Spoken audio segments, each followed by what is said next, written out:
Reviewing pay-per-views of the past for me has often incurred one stumbling block, and that's that I've never reviewed a pay-per-view pre-1997, at least in the modern iteration of this channel anyway. The fact is, 2018 has begun, and I am feeling in a risk-taking mood to step myself out of my comfort zone and give you a pay-per-view review of a show that up until this review being made, I had never seen before in its entirety. Frankly insane, right? As I take myself back to a time in August 1992 where I was barely even a year old and had no idea what a body slam was, when this company, the then WWF, took the greatest party in the summer to Wembley Stadium, held it in front of the biggest authenticated crowd that the company's ever had, and subsequently, according to many, put on one of the biggest and best pay-per-views the WWF has ever done, and subsequently the wrestling world had ever seen. So has it held up well after 26 years, and will, under my critical microscope, it gain the glorious reviews it has managed to attain since and on the day itself? Well, there's only one way to find out, by ramping the temperature up as we look at this month's Friday Flashback review.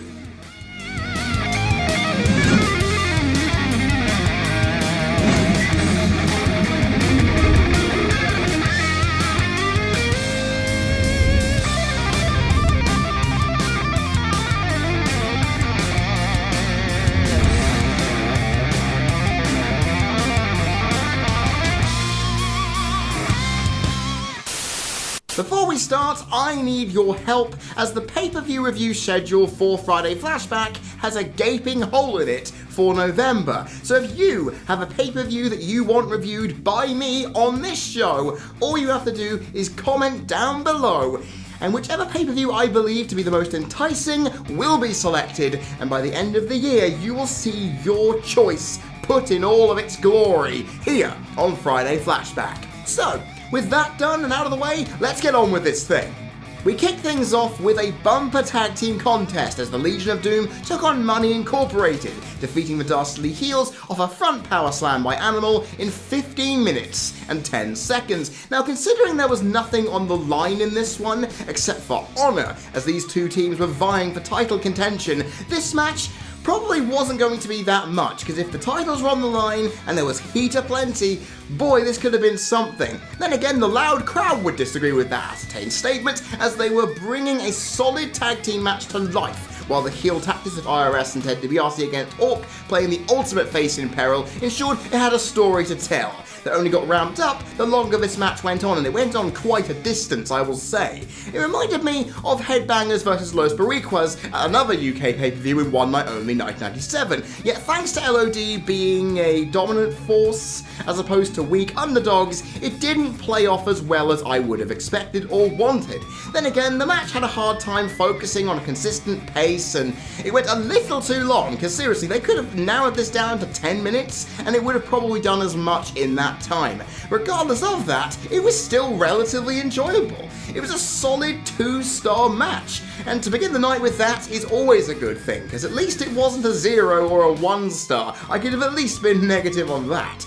Sure, nothing was at stake here, but it was still fun to watch. I wasn't expecting anything bad, but given the stature of these two teams, and you combine them with a limited moveset, I probably shouldn't have had my expectations through the ceiling for it. Regardless, it was a good way to start off the night, and it put me in good stead for the rest of the card to hopefully deliver more of the same. Next up, we saw Virgil taking on the prison inmate Nails. Where else do you think this was going to go other than a Virgil defeat? Because if you thought he had a chance, yeah, no chance in hell as far as I am concerned. He was knocked out by a sleeper hold after 3 minutes and 55 seconds. Now, Virgil did try his hardest to get offense in and take down the man that Big Boss Man had incarcerated, but then got violently assaulted by. Unfortunately, just like his recent convention appearances, no one seemed to care, as this domineering heel waltzed to a very predictable conclusion. And not just that, I had to remind you, you thought this character was an absolute badass who could kick the crap out of anybody? He throttled Vince McMahon a few months later in a pay dispute and got fired for it.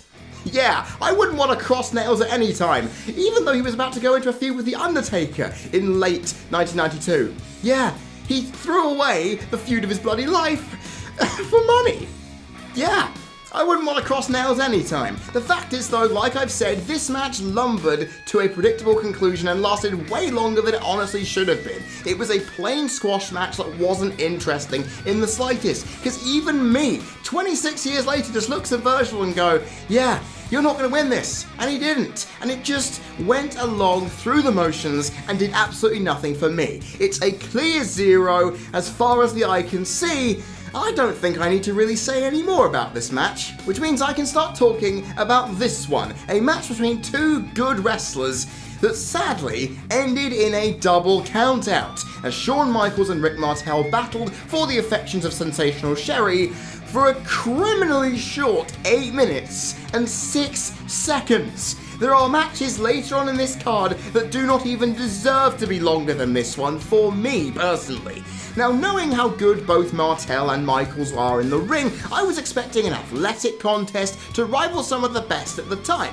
However, thanks to the storyline surrounding Sherry's allegiance and where it was held as these two heels, I may remind you there was no baby faces in sight fought over her, it dragged me out of it, and I was ensured it wasn't going to be as enjoyable as I anticipated. However, the storyline played into the decent contest as it ended as insanely as it managed to, while still delivering noteworthy moments, drawing tension thanks to the pre-match stipulation that neither man was allowed to hit themselves in the face, which was quite lovely. Now, it may not have been what I thought it was, but it was still an okay, fun 2.25 star contest that could have been a lot better if they'd had enough time to balance pace, moves, and story properly, and also establish who the hell the good and bad guy was, because it was very difficult for them to get behind either man if they're meant to be narcissistic, vain, and egotistical people who are dislikable on purpose. Like, it didn't make any sense, but they still delivered a pretty good match out of it. I mean, it's not average, but it's just below that, and I can be happy with that.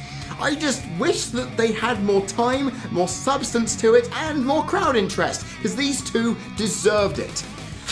Overall though, the fact they got this much out of the short time they had is frankly insane, and I should be applauding them rather than complaining about it. Next up, we had the first title match of the evening, which saw the Natural Disasters defend the Tag Team Championships against the Beverley Brothers, winning after an aftershock following 10 minutes and 30 seconds of some quite tepid, monotonous, flat, and quite bloated action that really did not light my soul on fire. Considering we had two teams earlier on in the evening who, in my opinion, fighting over the tag belts would have been much more appropriate, is quite souring, because this match needed something to bring it to life. The fact that Earthquake and Typhoon were faces in this frankly astounds me.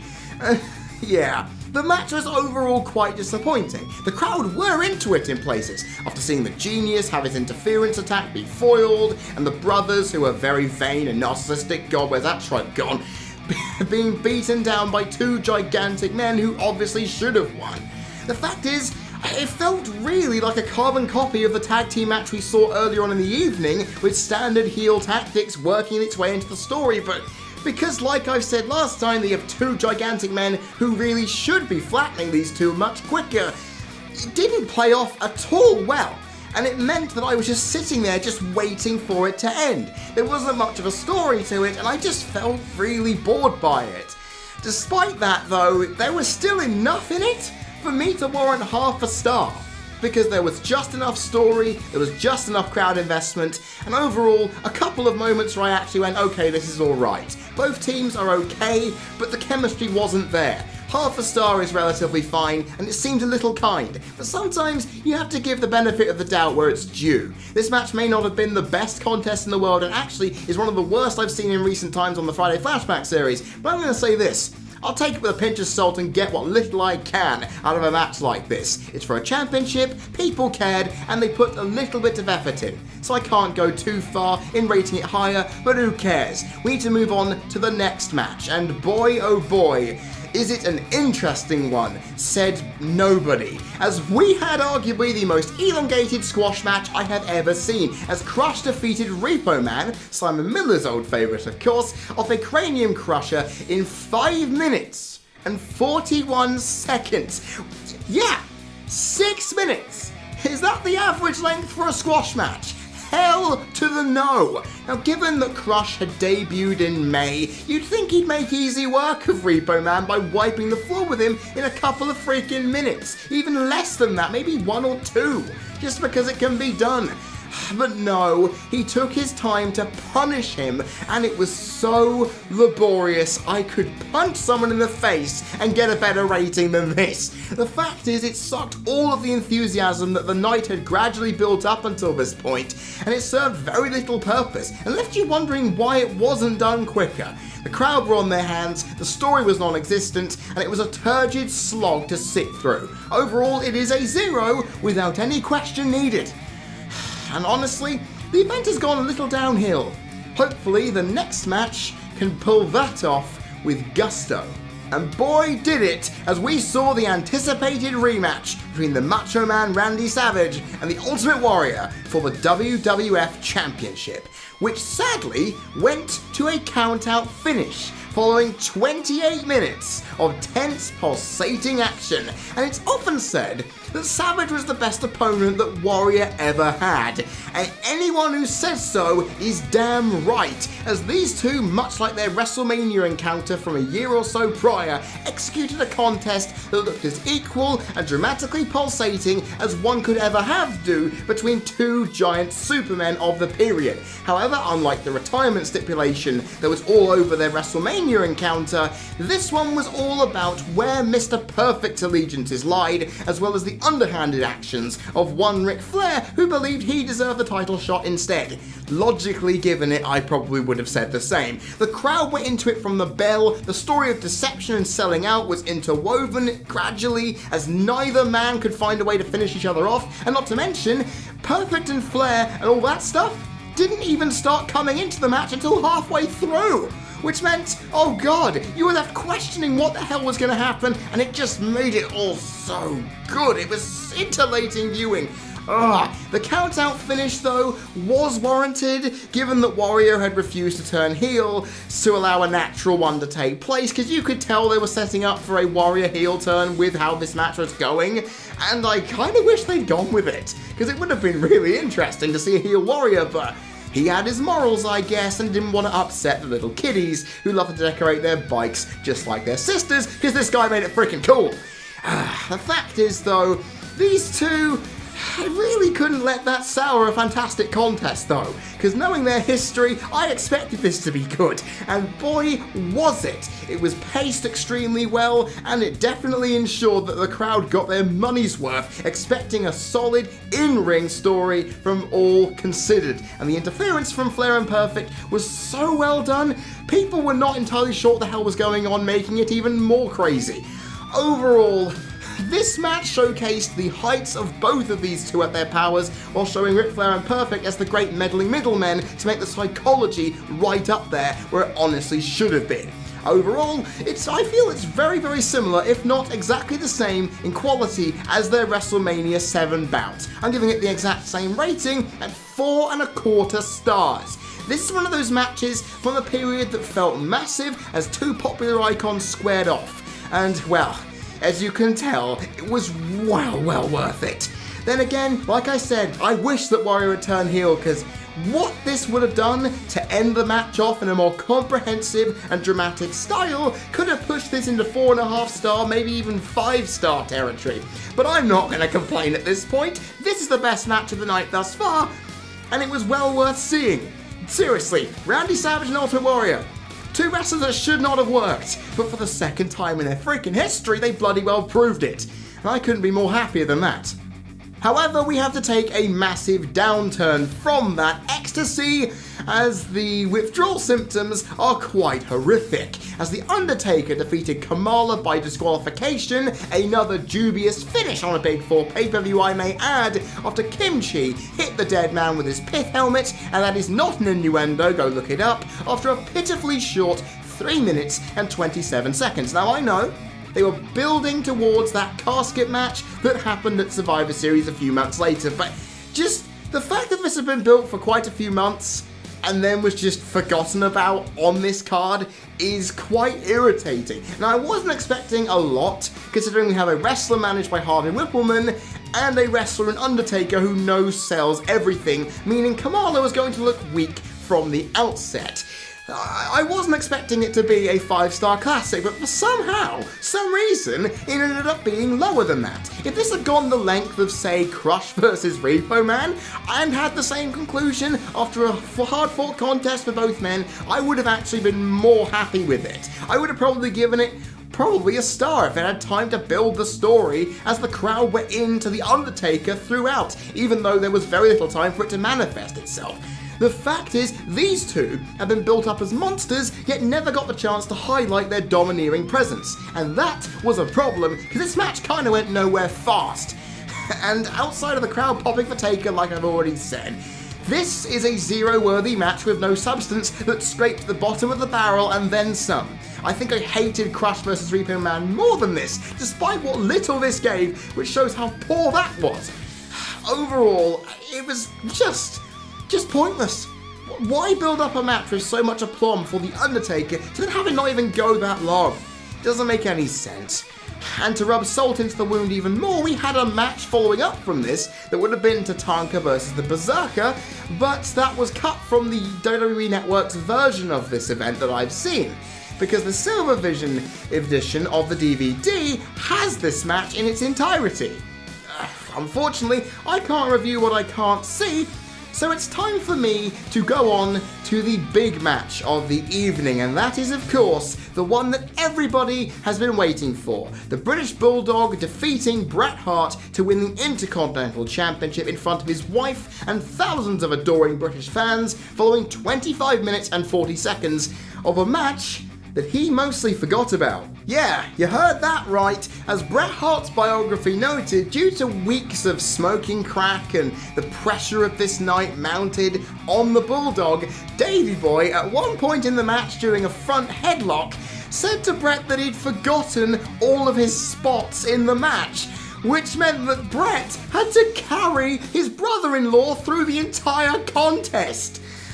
Which, when you say it out loud, considering what we got, is frankly absurd, as it showed the professionalism of both himself and referee Joey Marella that it looked as so damn seamless, fluid and crisp as it ended up doing throughout. Now, I was anticipating this match to be a technical and physical masterpiece, and while notions of that were definitely highlighted, as these two respected each other and gave this attritional contest some tension that it ramped up as it went on, as the rabid crowd screamed for Bulldog and booed for Bret. It went the perfect length, and it was so nearly perfectly paced on momentum and movement. It all was building to an amazing finish that kinda just came out of nowhere, which dampened a little bit of proceedings. I've gotta say myself. The fact is though, the match was great. It was so fluid, so well wrestled, so brilliantly put together, and the crowd were on the edge of their seat for its entirety, thinking Bret's too good to lose, but Bulldog has the support of all of us. It's technically possible, he can win this. And boy did they pop hard for it. It was paced to perfection, went the right length, the crowd went nuts, and overall, I enjoyed it a lot. So what the hell is stopping this from being ranked as high as many believe it honestly deserves? Well, for me, I felt that the story was lacking, especially considering you have two brothers-in-law fighting, and honestly, you would have expected some more aggression, frustration, and a lot more of the dissension you would have expected from the build-up. They talked to Diana Hart at the beginning, highlighting that she was worried these two were going to hurt each other, but I didn't really see any of that aggression that built that into the story. And there was a lack of body selling as well, which made me realise that, okay, this match may be a slight technical masterpiece, but it is missing that X factor to really push it high into the areas of quality 4+ star matches that I would expect. And honestly, is this all down to Bulldog forgetting his spots that sucked the life out of the finer narrative details this match needed? Possibly that is indeed the case. But the fact is, I shouldn't be complaining because I still got entertained by a contest that had amazing proficiency, quality wrestling and emotion built in as Bulldog won the big one when it bloody mattered. Now this has been heralded as the SummerSlam match, one of the best ever, alongside with Bret and his match with Mr. Perfect a year earlier, which solidified the Hitman as a main event talent that was ready to burst through, and of course he won the WWF Championship not long after this show to prove the point. The fact is though, this match for me is a little too overhyped and underbaked in its non-technical execution for me to give it a massive 5-star rating pedestal that many seem to put it on. That being said though, it does rank up as a 4-star contest, and if you think that's a bad thing, then you have no idea how subjective opinions and review scales work. The fact is, I have to place this into the same field as the Shawn Michaels Razor Ramon WrestleMania 10 match and the Ricky Steamboat Randy Savage WrestleMania 3 match. They are brilliant matches, no question about it, but I gave those matches 4-star and 4.5-star respectively, because even though the work rate was amazing, even though the pace was fantastic, the crowd, the spots, the enjoyment was all there, they all missed out on story elements that really would have pushed them into the area that I believe they would have been. Because seriously, body selling and psychology freaking matters, people, especially to me.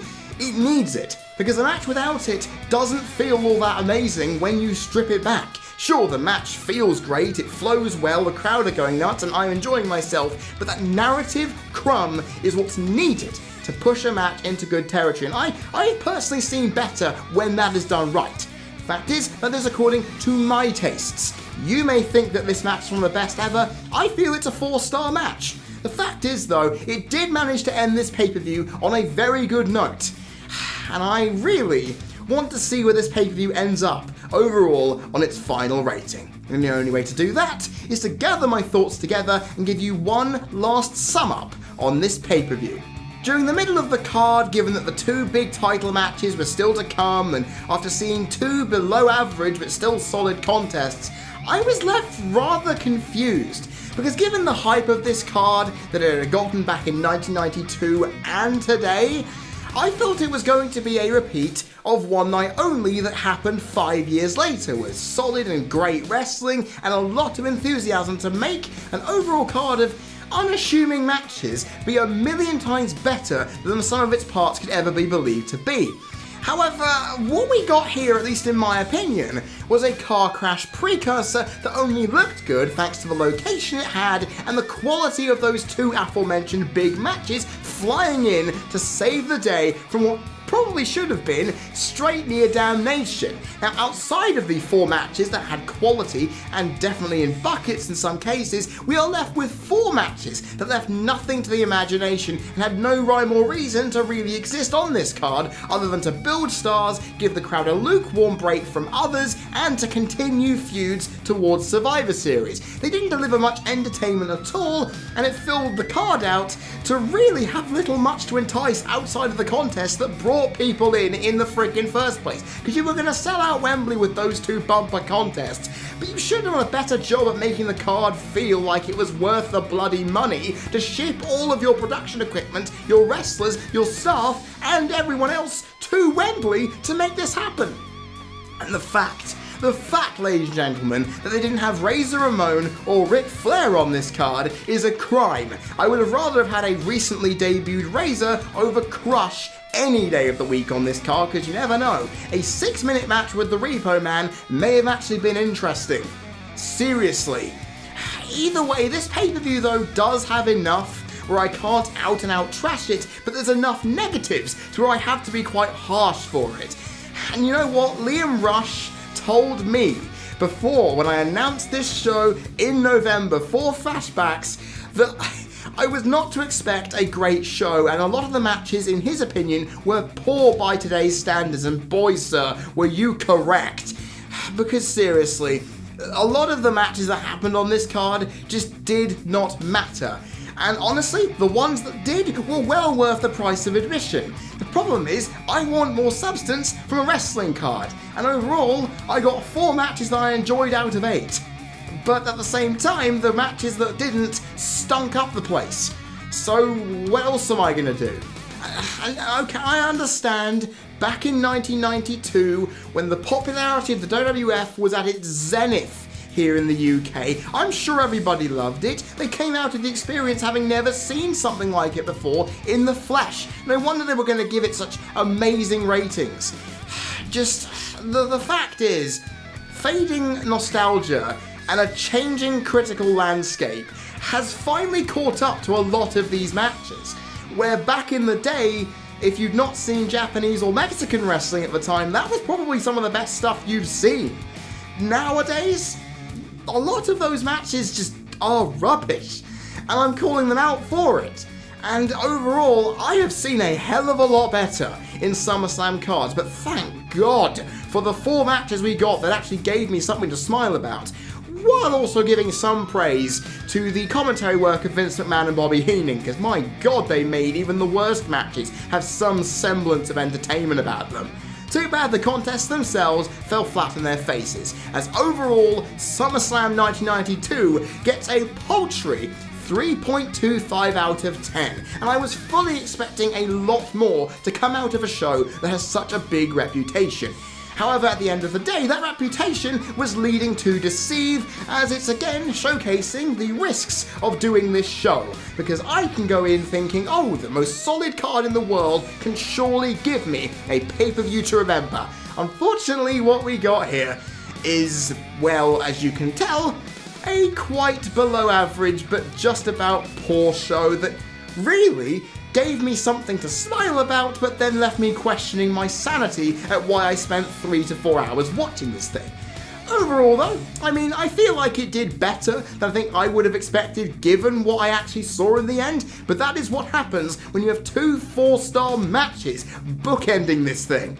It's all well and good, but let's hope February's offering is better, because I haven't reviewed a good show in quite some time. Let's hope that February's flashback show is worth it, because if not, I may have to reconsider which pay-per-views I pick for the future. And there you have it, ladies and gentlemen, the Friday Flashback review for SummerSlam 1992 is finished. I hope you've enjoyed the new presentation style and how all has worked out. If so, click the like button down below, and if you want to see more, including next month's Friday Flashback, which will be announced following this little non sequitur, you can click the subscribe button down there and you won't miss a thing, while also watching Wrestling Rant every week, getting my reviews of Raw and SmackDown, while also having the pay-per-views to match as well.